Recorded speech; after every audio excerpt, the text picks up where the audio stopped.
Okay, here's the video about tapping, and I started tapping with my wife Lydia several weeks ago, and because we're imperfect beings, we have issues that we need to work on, and we have, like everyone does, emotional and physical issues.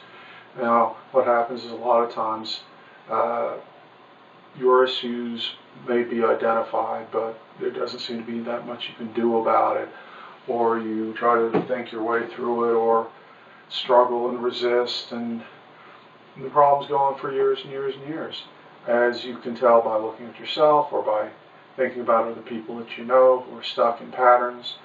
And what the truth is that the patterns people get stuck in, whether it could be self-defeating behaviors, limiting beliefs, anger issues, depression, all those sorts of things, they tend to be linked to childhood experiences. That's what caused the behavior in the first place, and then years later the behavior is repeated. The initial trauma may be completely forgotten, or not forgotten, but not clearly in the mind related to the new situations. So anyway, what happens with that sort of trauma that establishes later patterns is that it's controlled by the amygdala, which is a almond-sized gland in the brain, and it controls the fight or flight response. So once you something makes you afraid, then it tends to always make you afraid, or it tends to bring the same reaction. So you can try to resist it, fight it, but basically the amygdala is going to react automatically no matter what you do. So you can control your behavior intellectually, but the reaction is still there. And so that's bad, because then the reaction tends to wear down the body and can cause illness and things like that. So the goal is to retrain the amygdala. And up until now that hasn't been possible. Now the thing about tapping is that tapping ties into the meridians, which are part of acupuncture, which a lot of people think are baloney, but apparently recently there have been discovered structures that do follow the meridians, and they're microscopic, and apparently no one knew they were there until now. But anyway, so I leave that up to you, whether or not you swallow the whole incredible, energies that we don't understand. Ooh, woo woo. So anyway, but tapping does tie into those spots. So what you do is you address first whatever complaint it is you might have. It could be a physical problem. It could be pain, aches, headaches, stomach, or whatever. Or it could be an emotional thing, that you're angry at someone, you're in some sort of repetitive conflict. Could be anger, could be depression, sadness, grief, jealousy, guilt, anything like that. So what you do is you begin with an establishing statement. It's often called a setup statement. Now, tapping is also called EFT, which means emotional freedom technique, which basically gives you freedom from those emotional patterns that have been controlling you for a long time. So, the tapping points, I'll run through them before I start with the statements and the affirmations. The first point is what some call the karate chop. It's right here on the hand.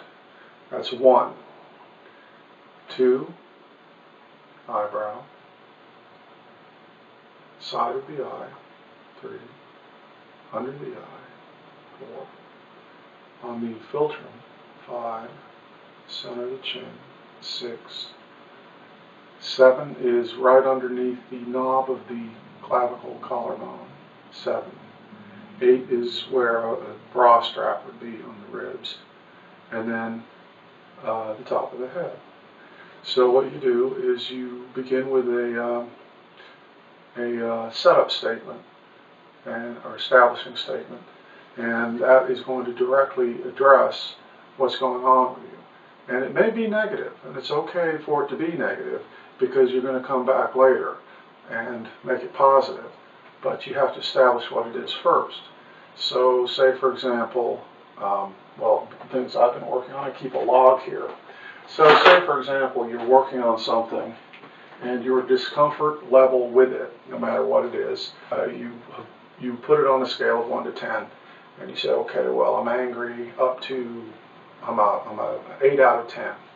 And make a note of that, or remember that, because after you do the tapping, you're going to realize that it's probably dropped. It could be a 2 or a 3 or even a 0. It could be completely gone.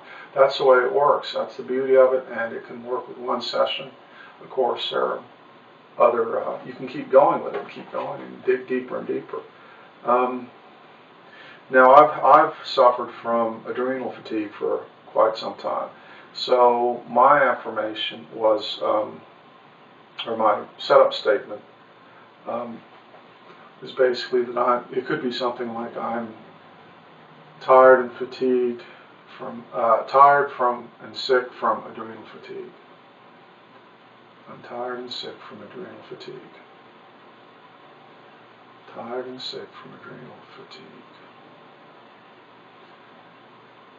Then you concentrate, a little meditative, and you get into the area where you know that's what you're dealing with. Then you begin with an affirmation, which could be, as I use, though I've been sick, my body is now healing and becoming energized. Even though I've been sick, my body is now healing and becoming energized.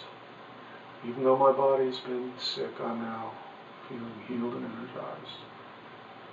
See, it's not that that I'm not saying I am that way right now. I'm saying it's becoming that. And then you run through each one, each one, each one. You can do 2 at a time. You don't have to do, you can do as many taps as you like. If, for example, if I feel that I'm really retraining properly and that this process is working well, I'll keep tapping as much as you feel. You basically, if you've done any meditation or anything like that, this will fit right in with it, because you're already capable of becoming quiet and paying attention to what's going on in your mind and body. Because what you'll find is, if you're dealing with an issue like anger that's related to things in your childhood, for example, then what you'll find is that when you begin working through these issues, you'll think about them. The memories will come back. You'll visualize them. Hopefully, if you can keep your mind from chattering at you and wandering. So, those are the basics. And if you got any questions, whoever may be seeing this, there are good books on it, or you could ask me. Maybe I can know. I actually haven't finished the book yet. But the book is called, a good book is The Tapping Solution. There's plenty of stuff online. A lot of people haven't heard of the tapping techniques. So, for what it's worth, I can hardly recommend them, except for the people out there that don't have any problems. We know who they are. So, bye-bye. Happy tapping.